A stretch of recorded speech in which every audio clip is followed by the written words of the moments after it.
Welcome to my channel, and I'm back with you once again with another video of Microsoft Flight Simulator. On 25th of June 2024, the PMDG released the Boeing 777-300ER, and it was a very much awaited plane and everybody was waiting anxiously for it.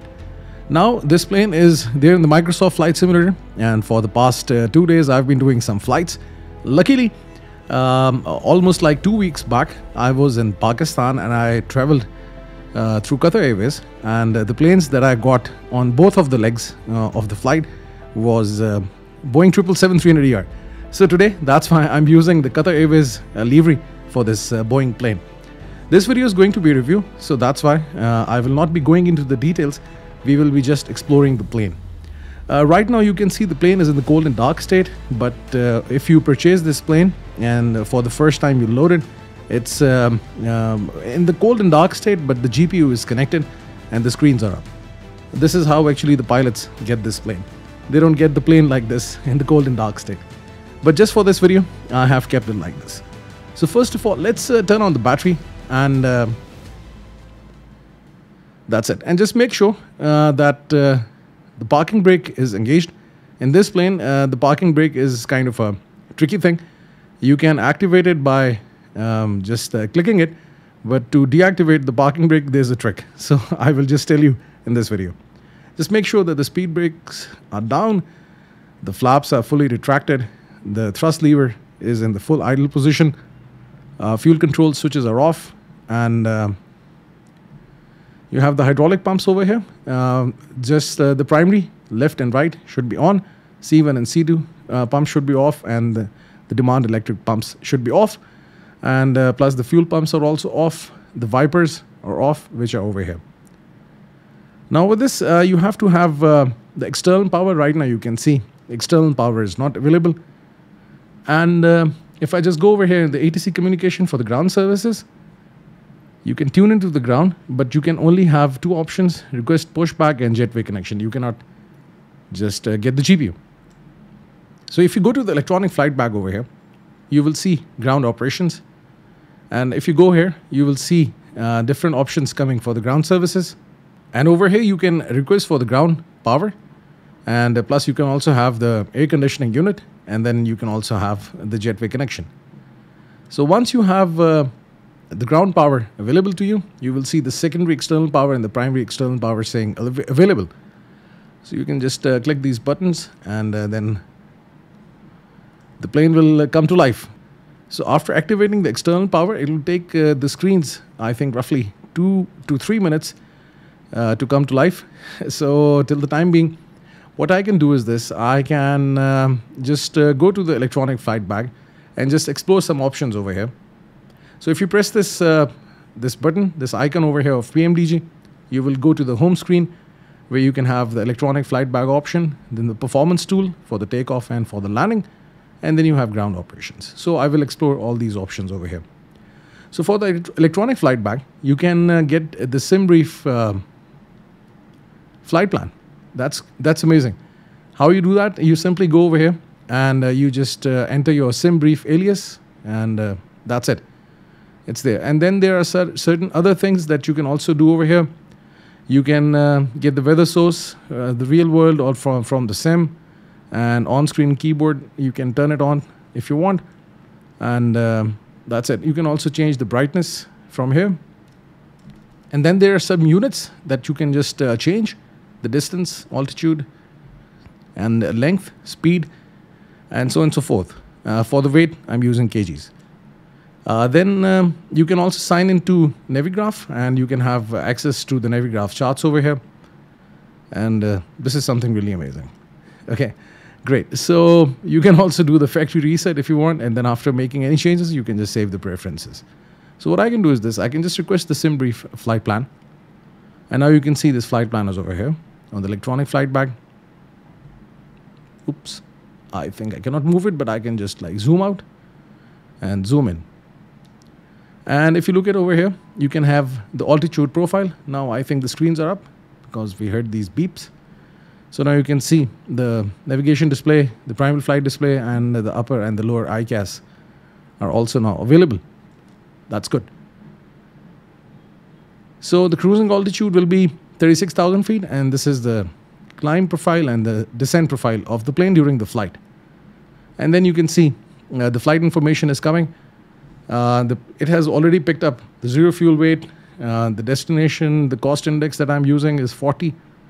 What I've found out is this, that if you're using a higher cost index, the speed might keep on increasing and decreasing at the cruising altitudes. I just try to experiment with this plane a lot, but you have to have a balance. This is what we will see during the flight. But I have tried 80 or 90, and if I climb up to 38,000 feet, the speed keeps on going up and down. But at 36,000 feet with cost index of 40 and 50, the plane goes stable. And this is some trick. Actually, it's a very nice study level plane, and it's got very good features. And if you just purchase it and you fly it, then you will come to know about it. So you can get the weather information over here for the departure and for the arrival, and plus for the alternate airport, whatever you're using. So let's get the departure airport's weather information. And over here, if you click, you can see the operational flight plan from the sim brief. Now let's do one thing, and let's go to the CDU and just explore a few options over here in the CDU. Now, when the plane starts, you will see the screen. And the first of all, there are some things that you can do for the PMDG setup and for the flight simulation actions. And then if you click this, you can see you can have the ground connections, the service vehicles, ground operations, ground maintenance, and plus you can also set the fuel and everything. And if you go to the PMDG setup, you can have the different panel states. So if you purchase this plane, you will see the plane in this state, cold and dark, but GPU will be connected, so you can just start the plane, no need to connect the GPU. But I have just selected this option, cold dark. As you can see, it's coming over here. Now in the aircraft, if you go back in the options, if you go to the simulation, you will see this IRS option coming. I have set it to fast. IRS is actually inertial reference system, and there is this control over here in this plane, which is known as the ADIRU, or let me just adjust the view. Yeah. So this is Air Data Initial Reference Unit. If you are familiar to the Airbus planes, it's ADIRS, which is Air Data Initial Reference System, but over here, there's only a difference of SNU. So it's the unit. You have to turn it on. This actually enables the plane to get the GPS coordinates, and the plane knows where it is. So it's really useful for the flight management and guidance system. Okay. The external sounds are a bit loud in this plane. The cabin is not that quiet. Anyhow, so let me just get this view. So if you set it to realistic, this alignment might take 7 to 8 minutes. But if you select fast, it will be done in 30 seconds, and instant, it will be done instantly. That's it. So this is something that you have to do. Currently, I'm not using anything from the MCDU, from this part of the MCDU, because if you click this option menu, you will get this page. So you can just check all the settings and everything. But right now, I'm not just going into those details, because then the video will become really long. But you can just check. And plus, I'm also not going to set the fuel and payload from here. Rather, I'm going to set the fuel and payload from here. So once you get to this option, you will see nav data out of date. You can just get rid of it by pressing clear. And then you can go for the position initialization. And over here, you have to enter the reference airport. I will be flying out from King Khalid International Airport in Riyadh. 2 weeks back, I was just there. And it was a good flight. Although I didn't get a direct flight to Islamabad from Riyadh. So I had to go to Qatar. It was a 4-hour stay, and then, another 3.5 hours to Islamabad. So the GPS position is coming. So simply press this button, you copy it, and then you paste it over here, and then you have got the position. Now for the route, you can request the route, and it will ask you which one to load. PMDG 777, already 4 routes are already there. But right now I'm using the latest flight plan that I've made in the sim brief. So I'm just going to click this, and it will give me the zero fuel weight and the block fuel. So if I go to the electronic flight bag, you will see that it's almost similar not almost similar, similar to the one given over here. If you see, the block fuel is coming 21 tons. Let's see whether it's there or not. And you can see 20.8. It's coming as 20.8, and the zero fuel weight is also 210 tons or 210,000 kilograms. And as you can see, it's coming over here like this. That's it. Now you can see the fuel is right now 9 tons in the plane. So if I press this button, set fuel, you will see the fuel will not be adjusted. And similarly, you can set the payload. There's one thing which I have never tried before. So for this video, I don't know. I just felt like checking it. So if I go back to menu, and if I go back to the FS sections, and if I go to the payload, you will see the zero fuel weight is there. It's accurately picked up. So either you can set the weight and the fuel from here or from the option that I'm using. So it gives you a good flexibility. So let's again request the route and select route. And then you can see route requesting. It's saying, let's wait for it. And request sent. And soon you will see this option coming over here as load. And then you can load. That's it. You can load it. And that's it. Great.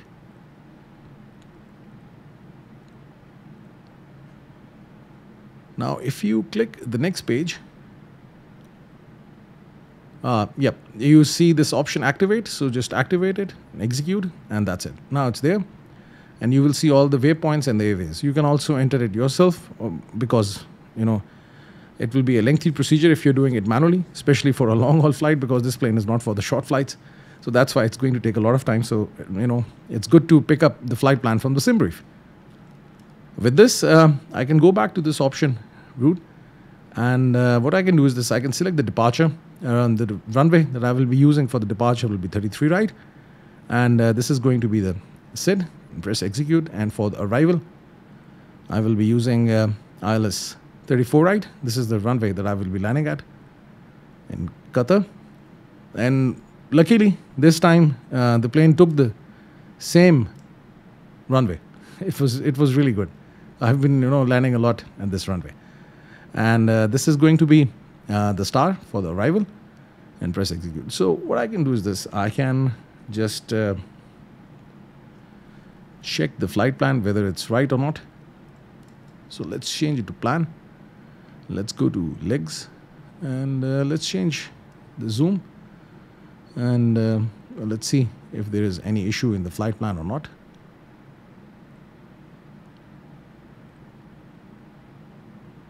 Great. So there is this discontinuity coming vectors because, you know, in the normal life, in the real life, after this point, the plane actually flies, or the pilots actually fly based on the heading instead of using the LNAV option. But for this flight, I'm just going to delete it. So I'm just going to replace it with this. Although I will be making tutorials for this plane, so you know, I will be explaining all these functions and the features in those videos. So that's it. Now let's get back to the CDU and press this button, initial reference, and you will see the initial reference page. What you can do is this. First of all, you can press accept. All this information is here. Flight level 310. It's coming. Can you change it? Yeah, you can change it. And for the gross weight, all you have to do is this. Just press this button. You'll get the zero fuel weight. Just enter it over here, and it will pick the gross weight.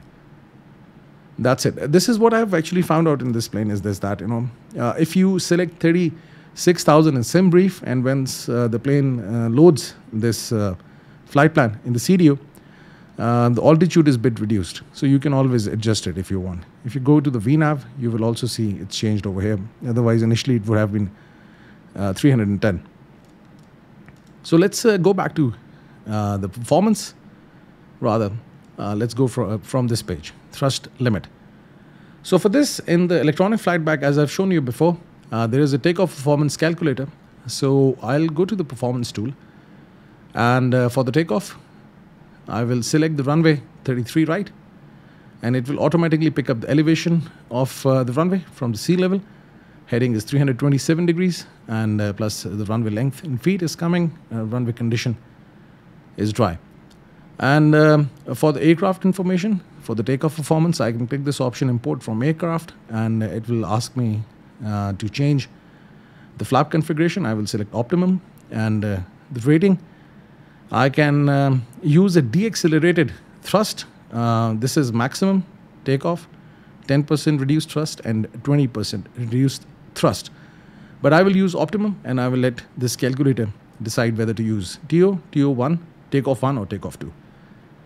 And anti-icing, I'll just keep it off. Weight, it's coming, the gross weight, and the center of gravity is coming. And the air conditioning, I've set it to auto, and just get the weather. And if you press calculate, you will get all the speeds. As you can see, the flaps are coming, and 1% for the takeoff, and the rating. The assumed temperature method, its temperature is set to 51, because in the assumed temperature method, the plane always calculates a higher temperature so that there is less stress on the engines during the takeoff. So this calculation is really good. The trim setting is also coming for the pitch for the takeoff. You have V1, VR, and V2, and that's it.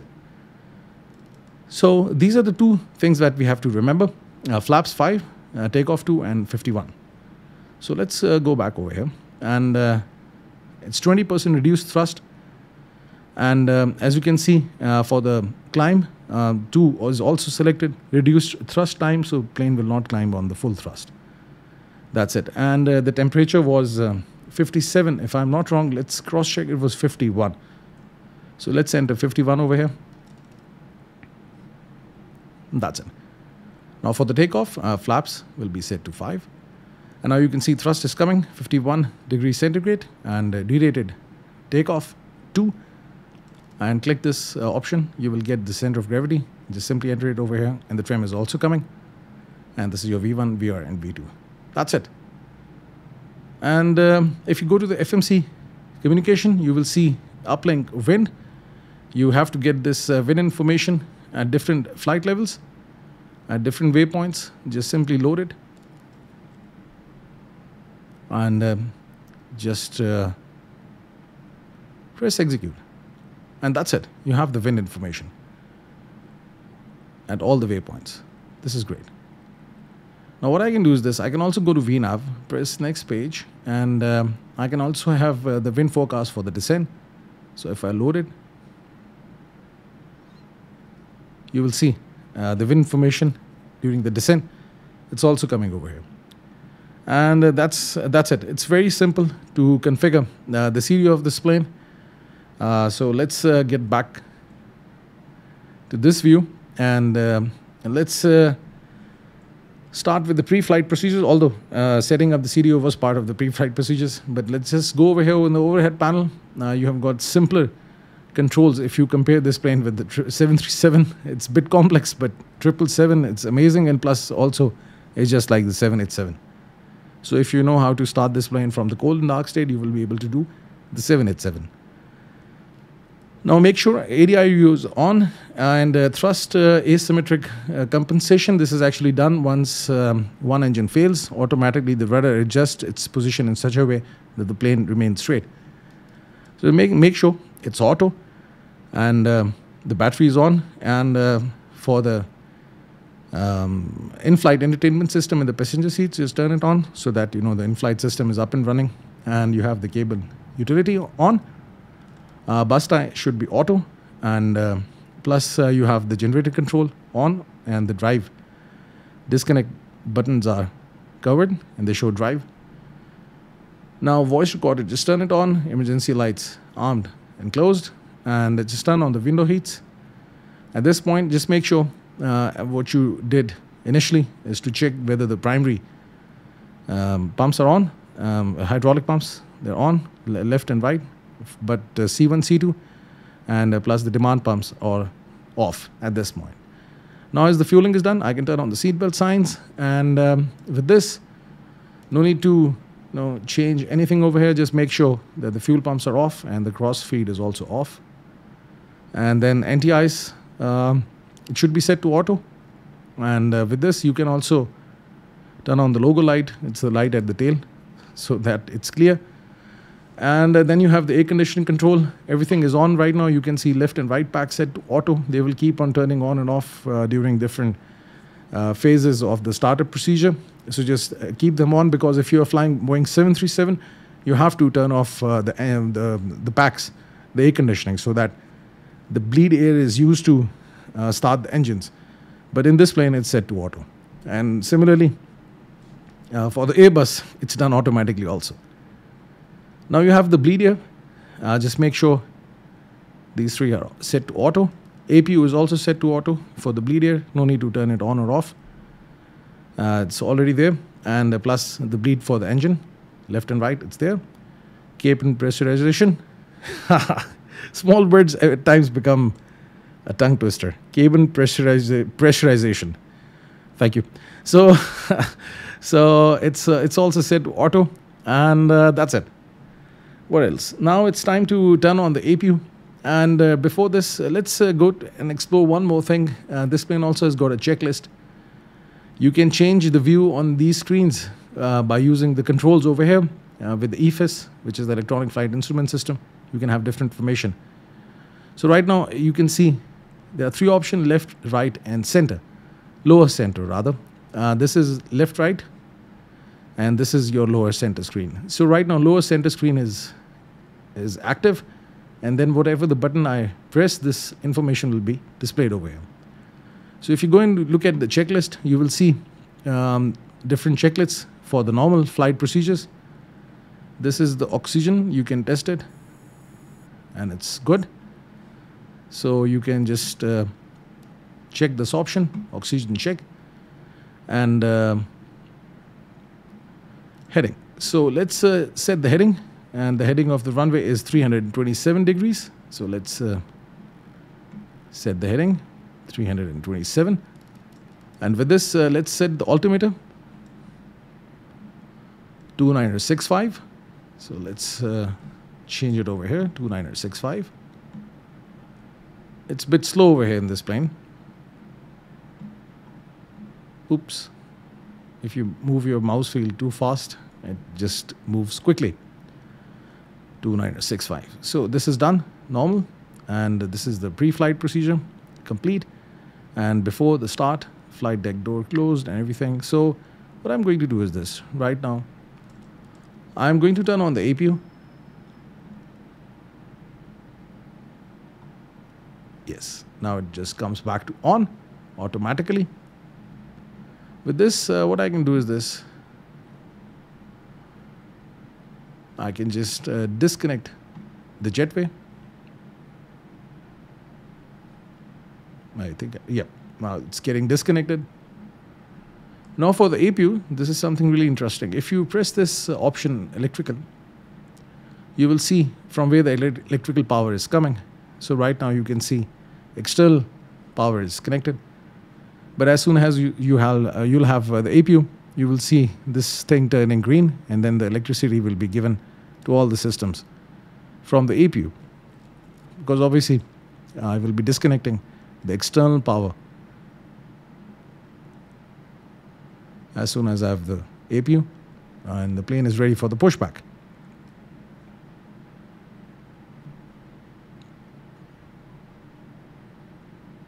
Let's wait for it. It takes some time. Or meanwhile, I can just save some time and just go over here on the mode control panel and just turn on the flight directives. And let's check what's the V2. And it is 158 knots. Now I think the APU is available. Now you can see the APU gen. It's up, the APU generator, and the electricity is now coming from the APU also. And you will see the secondary external power is already off. Primary is on. You can also press this button. It's also off. So now you're getting the power from the APU. So APU is now available. So I can just bring back the checklist. Flight deck door is closed. It's closed. It's always closed like this. Okay. During the flight, I will check whether I can open it or not. I haven't checked it before. Now I've said the V2 is 158. So, yeah, 158.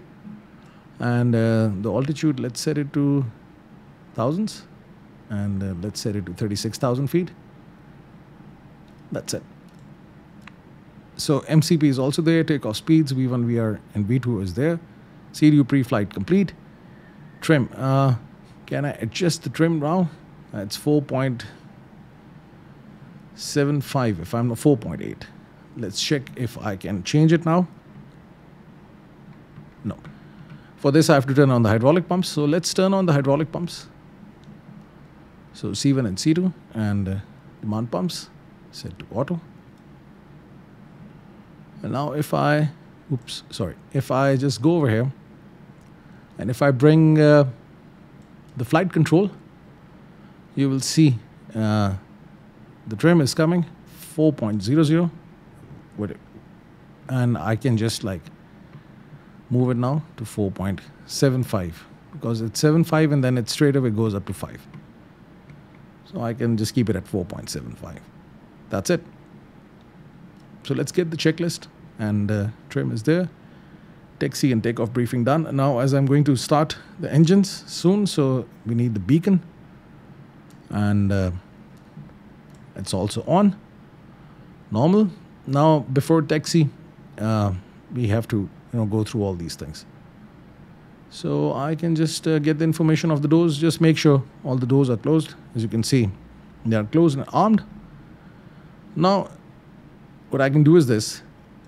I can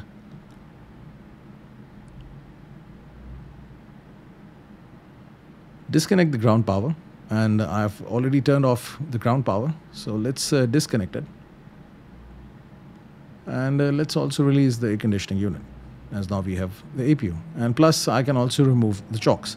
In this plane, if you simply press this button, remove the chocks, then the jetway will be disconnected, and the ground power unit and the air conditioning unit will also be removed. But as I was just like trying to save time in this video, that's why I didn't get into the details of the ground services. But just to give you an overview, you can have all the ground services from the tab over here, and you can also do it from the CDU, or if you want to do it from the tab, you can do it from here. You can request all. You can get the cargo, the fuel, lavatory services, everything is there. The door management, you can just see, you can open and close and arm and disarm the doors from here, and that's it. For the maintenance, you can also use this option, and if you want to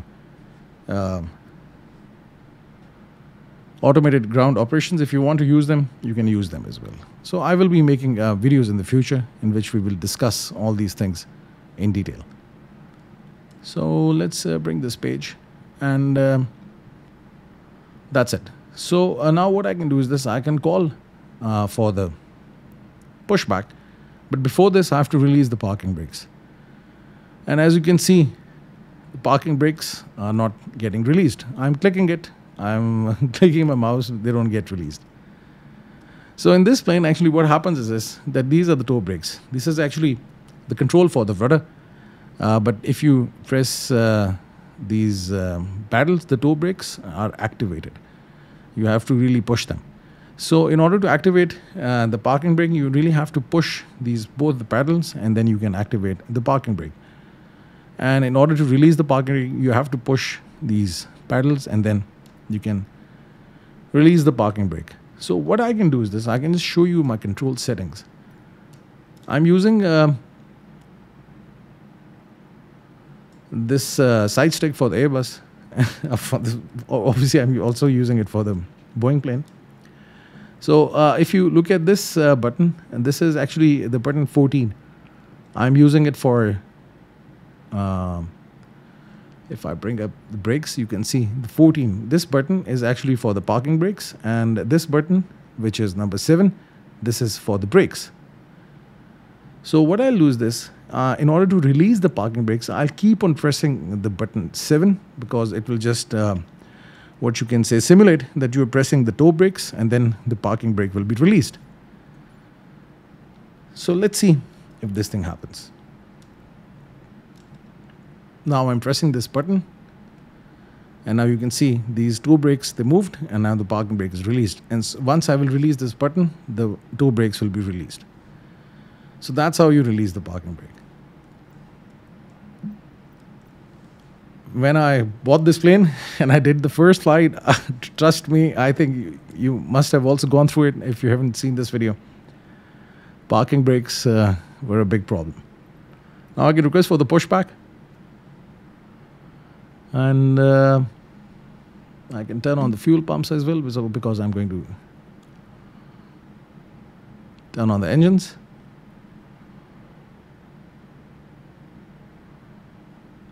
Let's bring up the checklist, and anti-ice I've already set to auto recall. Just check if there is any error. No error, only engine shutdown is coming. And auto brake, I can just set it to RTO right now. Oops, sorry. And then flight controls, and the ground equipment is already clear, but just check this and press this button, traffic. You will get these circles over here on the navigation display. So let's now turn on the engine switches, or rather engine switch for engine 2, and this is the fuel control switch for engine 2. And in order to save time, I will also do it for engine 1, and you can hear the sound. Amazing sound, nice views.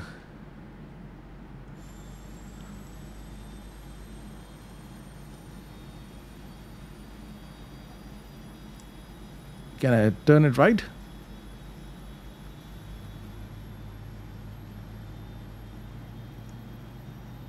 Yep.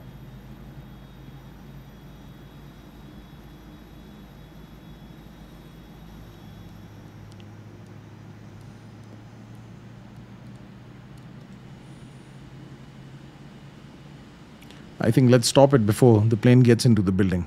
And I can now release, activate the parking brakes. You can see they're activated by just clicking this button, but now you can see if I'm pressing the brakes button, it's not working.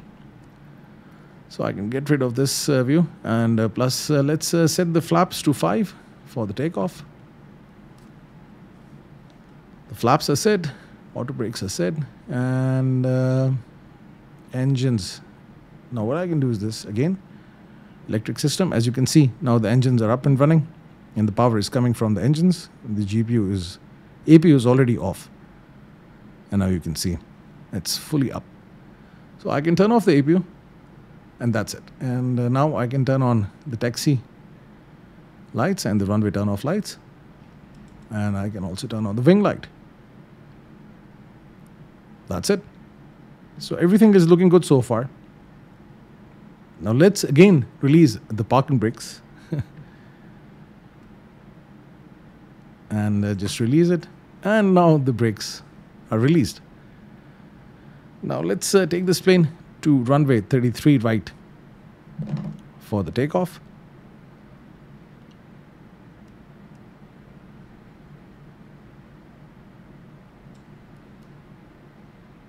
This is a big plane with some powerful engines, so just be careful during the taxi. It actually starts running during the taxi. You really have to control it. One time I was just doing a flight with this plane, and I was in a hurry, so I was just giving some good power, and it just crashed. And the simulator said I oversteered the plane at a high speed. I've been in Riyadh for the last 10 years, and I think more than 300 flights I've done from this airport. Very good memories with this airport.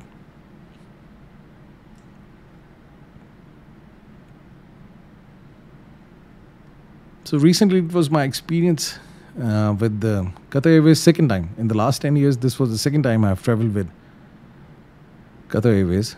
I was hoping that I'll get the Airbus A350-1000 for Islamabad, but the plane changed. It was actually Eid vacations, and I think due to the Eid vacations, there was some issue with the flight schedules and planes because, everybody's traveling. So they changed the plane to 777. But when I was flying back from Qatar, flying back to Qatar from Islamabad, then it was Airbus A350. But then again from Qatar to Yes, exactly. I think from Qatar to Riyadh, it was also the 350. Yes. So I got the Airbus A350 on both the legs. Now cabin is ready, as you can see over here on the iCast. Doors set to auto, passenger signs on, auto brake set to RTO. I can also now arm the LNAV and VNAV. And that's it. So hopefully it's going to be a good flight. And during the takeoff, you can really feel the power of the engines. Because, for the past, I think, 1 month after the Enibil's Airbus A320 was released, I was just flying that a lot. Obviously, it's a bigger plane than that.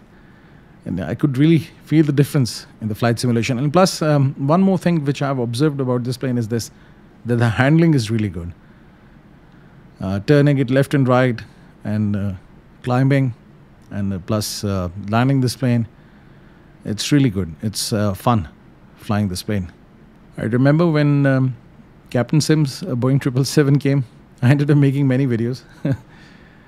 And there was few moments when I was really disappointed, but with the latest updates, many of the issues were solved, but still that plane had issues.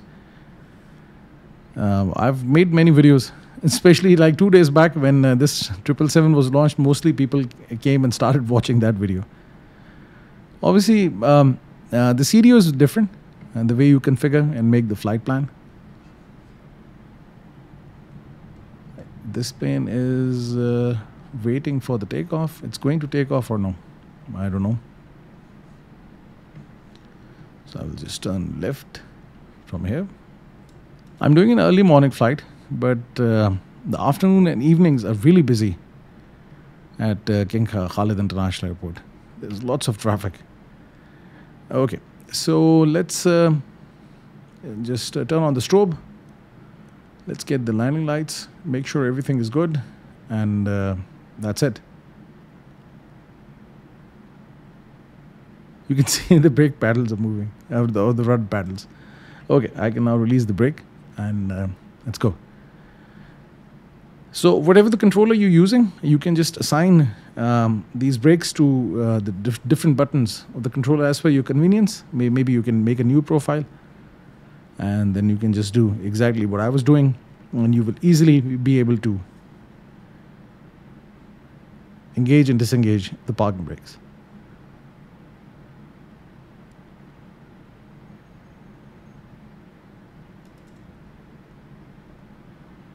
Now for the auto throttle, you will see this button, actually the screw, it's coming over here, and you will see this hand. So rather, you should be activating the auto throttle from here, but it doesn't get activated from here. So I think for the convenience, they've kept it over here on the screw.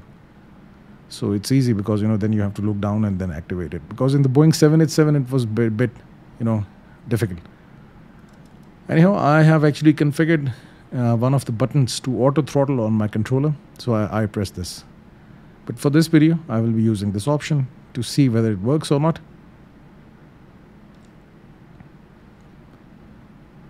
So I will just take the thrust to 50%, and then I will activate the auto throttle.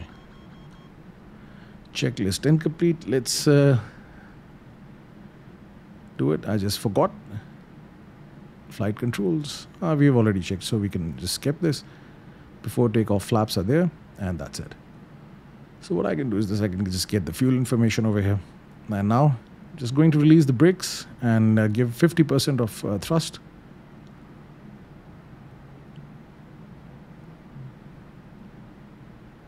Wait for the engines to spool up and auto throttle, and now you can see the auto throttle is active. So you just simply press the screw and it works. Now you have V1, VR coming over here. So it's a deaccelerated takeoff. Just make sure you don't pull up too much during the takeoff. I once had a tail strike. So just be careful with that. You have the flight director coming over here, so just don't go above this magenta line. Just try to be below this line. And let's pull back on the stick.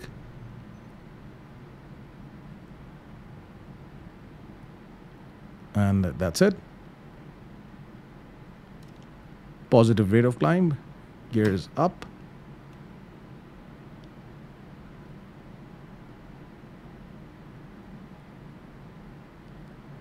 You know, even with this deaccelerated rate, 87.8%, you can really feel the power. The control is really good.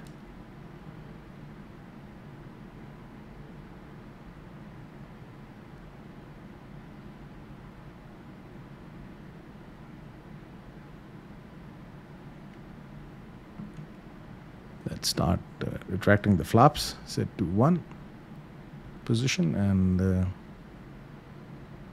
what I can do is this. I can just activate the autopilot and let the autopilot do all the flying, and I can do all the chatting. Nice view of the desert. This is a beautiful cockpit. I just really enjoy doing flights with it. Let's change the view, and let's just go back. And here you go. It's, if you are sitting on the jump seat of the Boeing 777, it just gives you the same feeling. I remember being in this cockpit like 5-6 years back. I was traveling with the Qatar Airways, and at the Abu Dhabi airport, I just requested the crew if I can see the cockpit, so they just allowed me like for like just 1 minute. And it was nice. It was nighttime, a late night flight. I think probably 12 or 1 in the night. You can also switch to this view by pressing Control 0, but it's a bit near. But if you want to go far, you can just go back. Okay, so let's get back to this view. And the plane is now climbing. Everything is good. It's a nice steady level plane, as I've told you before. There are many things that you can even explore in the CDO. So during the descent and the approach, I will show you how different things are working on this plane, and it's really nice. And plus, in the night, the cockpit lights are also really bright. You really have to dim the lights because they get too much bright. So I will also make a video for the cockpit lights for this plane.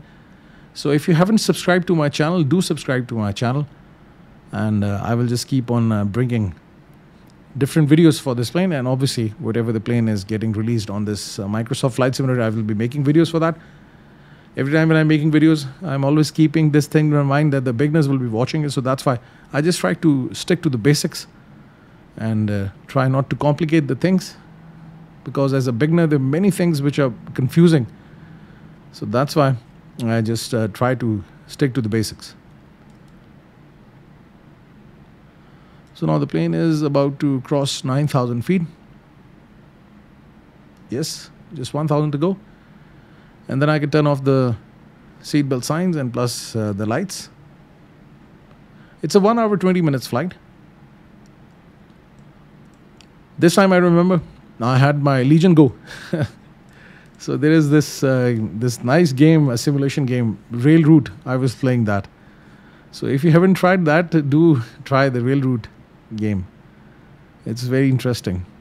It keeps you busy. So I don't remember anything about the flight. I just remember getting in the plane and just like getting off the plane. And yes, the meal. I don't miss the plane meals. I don't know what's your take on the plane meals, but I really love them. I am always really excited to eat. Okay, so I can turn off the seatbelt signs and you can turn off the lights. So now the plane is climbing, and plus there are many features of this plane which are available to us. Flight level change, but right now LNAV and VNAV is active. Obviously I'm not doing a tutorial, so that's why I will not go into the details of it. But you can also just switch to flight level change, and over here then you get the control of the speed. You can also climb as per the given speed. So in this mode, the flight level change, you can see it's coming over here, flight level change speed. The priority is given to the speed, and the climb rate keeps increasing and decreasing to maintain the speed. Let's change the altimeter to standard. So this is one feature. You can also go back to VNAV, and then you have vertical speed. In this mode, the priority is given to the vertical speed and the speed is ignored. So if you really go for an aggressive climb, let's say 5,000, you will see the speed will decrease. it will start decreasing,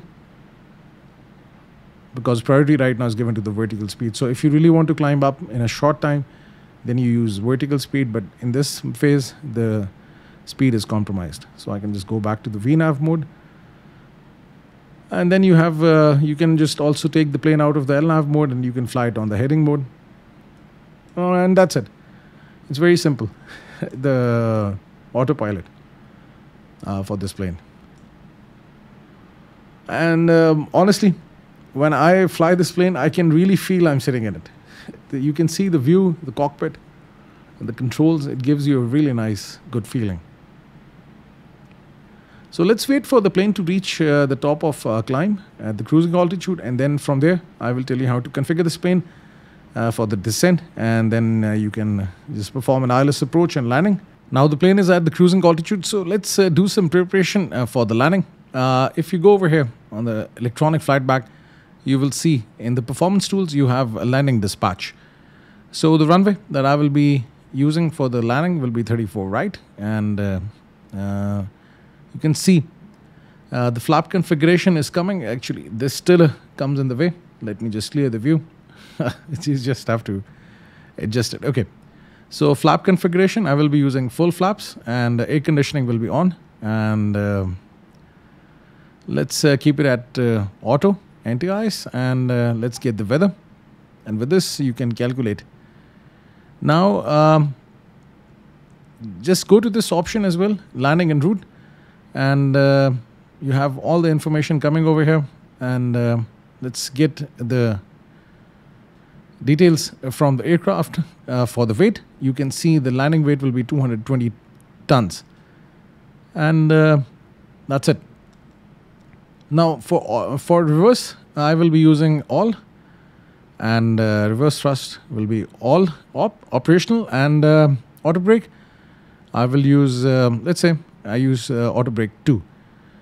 Now it will calculate the distance that will be required to stop. That will be 7,550, almost in the middle of the runway. So I will just land from here, 34 right, and it will just stop over here. And that's it. So let's go to the CDU, and let's go to index approach, and over here we can enter the gross weight 220. So let's enter it over here, tons, and now you have the speed at different flap settings. So I will be using full flaps. That's it. And if I just go to this option, descent forecast, I have already got the wind information. So this is what you have to do. Now for the fix, I will be using 3 rings, 15, 10 and 6 nautical miles. So the fix will be OTHH. I will use this, and then just clear it, /15, /10, and then /6. So these rings will actually appear on the navigation display. As you can see, they're coming over here. Let me just change it to the plan, and let me just zoom in, and you can see these 3 rings are coming. Let me just try to get the, yes, now they're in the middle. So this is a 15 nautical miles ring, this is 10 nautical miles ring, and this is a 6 nautical miles ring. So you have to really control the speed during the approach, as it's a big plane. So you really have to start reducing the speed. So after the 10 nautical miles, 15 nautical miles ring, you can have flaps up to 5.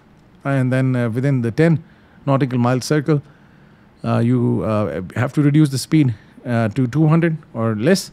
And then you can have flaps up to 20.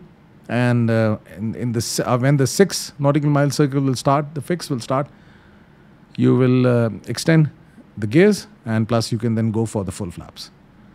So these rings are there. They will be a good reminder during the approach. So this is what you have to do. And you can see it's a very nice plane. All the information is coming. You can really plan your approach and landing. One more thing, if you go to this option, NavRad, you will see the ILS frequency is coming. So at this time, what I can do is this. I can just go back to the electronic flight bag and just type in OTHH.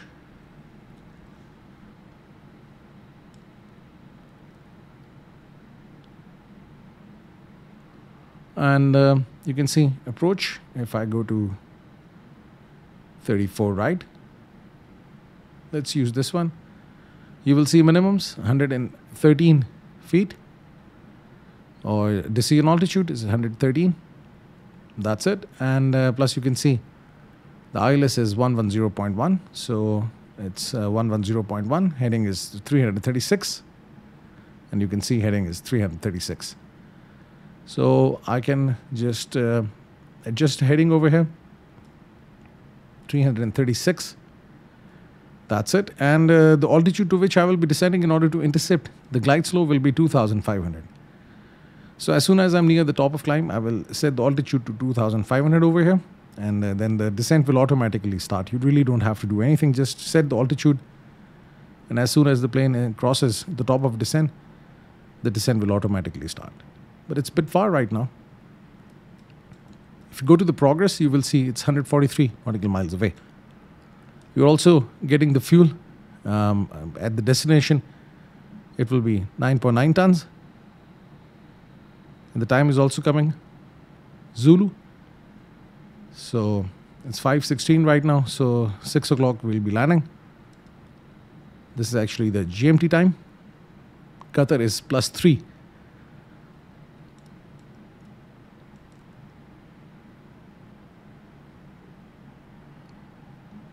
So that's it. So just configure the plane for the landing. Another good thing about this plane is this, that it really follows the descent profile. So if you start the descent exactly at the top of descent, you will see that the plane actually follows all the speed constraints and the altitude constraints. It's really nice. So one thing I just forgot. I told you that once I'm in the air, I will show you whether the cabin door works or not. So I'm moving around in the cabin using the alternate and then the arrow keys. So you can see, you can open the door and then you can close it.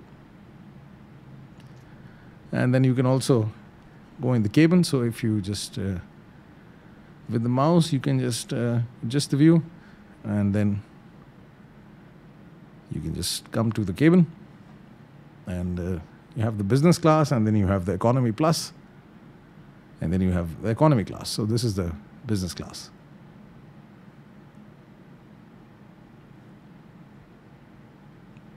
Great. So let's go back.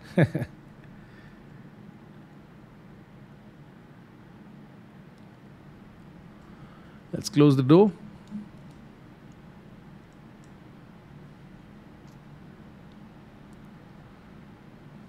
The details are really nice for this plane. If you purchase it and you download it, you will really enjoy your flights with this plane. The PMDG planes are really good. 737-800, I've purchased it like 2 years back.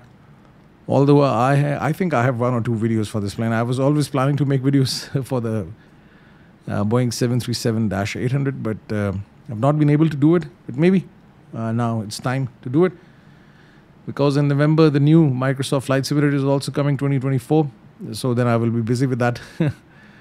And I think I will not be doing videos for the Microsoft Flight Simulator in 2020.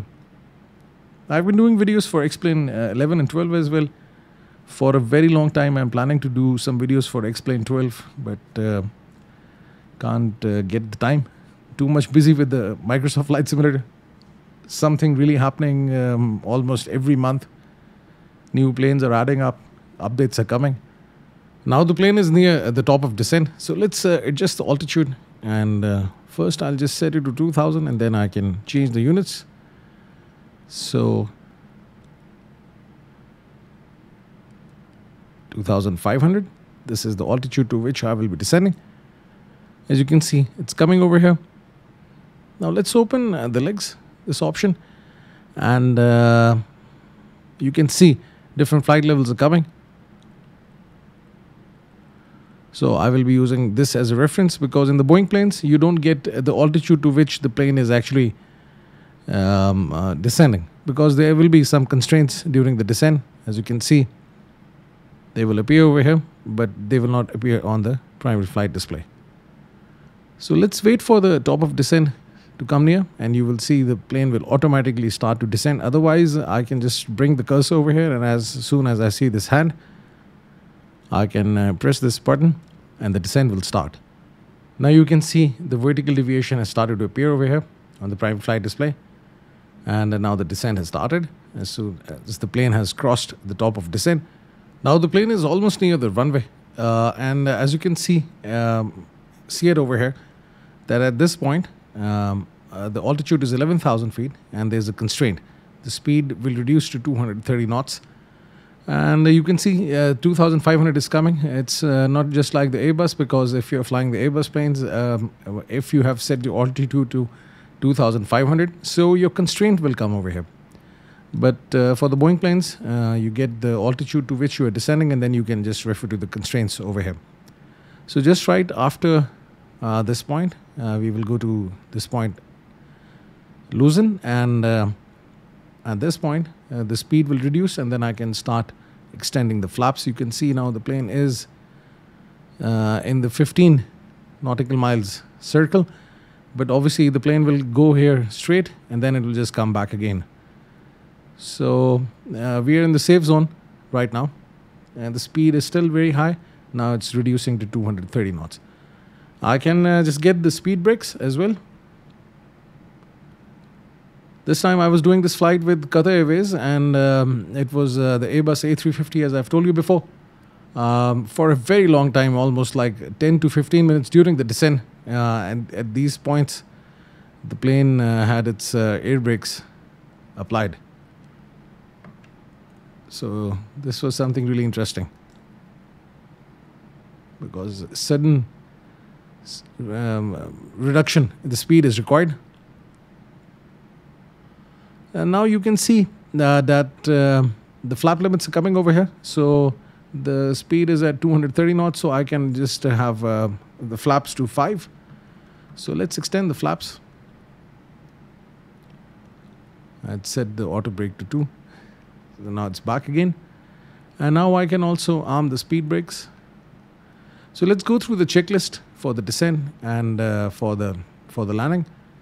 So descent, recall check, no error is coming. So I should have checked it before, but anyhow, we can just check it right now. Auto brake set, landing data set, approach briefing done.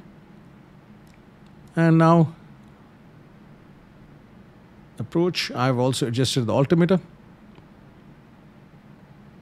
Flaps, I can override that because I'm just constantly getting back to this page. And now landing gears down and flaps set to 30. This will be automatically done. So we'll just keep this page over here.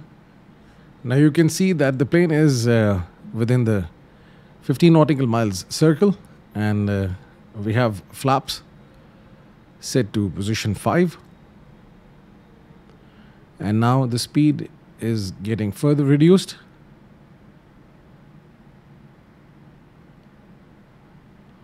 And now as the plane is aligned with the runway, what I can do is this: I can press this button, localizer, and then you will start seeing the ILS indicators as well for the lateral alignment and for the vertical path or the glide slope. Speed is getting reduced.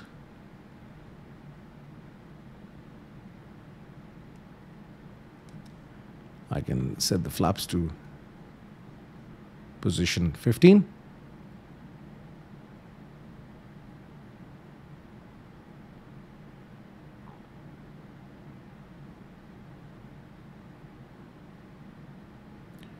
Now within the 10 nautical mile circle, the speed will be less than 200, and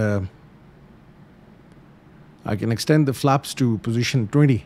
And then within the 6 nautical mile circle, I can extend the gears and go for the full flaps. I can also activate the approach mode, and as soon as this diamond is in the middle, the plane will automatically start to follow the glide slope. Now I can change the view over here in order to see whether I'm aligned with the runway or not. And over here I can have the navigation display.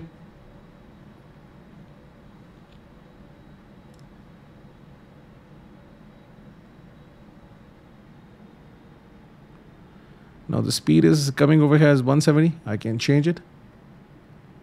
I can go to the reference speed for the landing.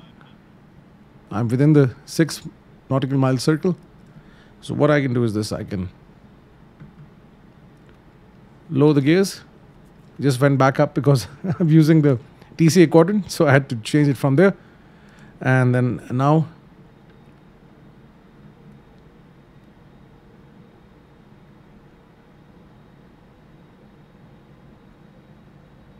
gears down, and I can go for the full flaps. Otherwise, if you go for the full flaps, if the gears are not down, then you will hear the errors. So that's it now. With this, I can disengage the autopilot, pressing this button, press it again, and the error will just go away. And now I can land the plane. Landing this plane is actually fun. The controls, as I've told you before, they're very nice. For this airport, the ILS is not correct. The plane is actually not aligned with the runway. So you really have to just adjust. And that's it. So this is how you can also land the plane. Slightly off the center line.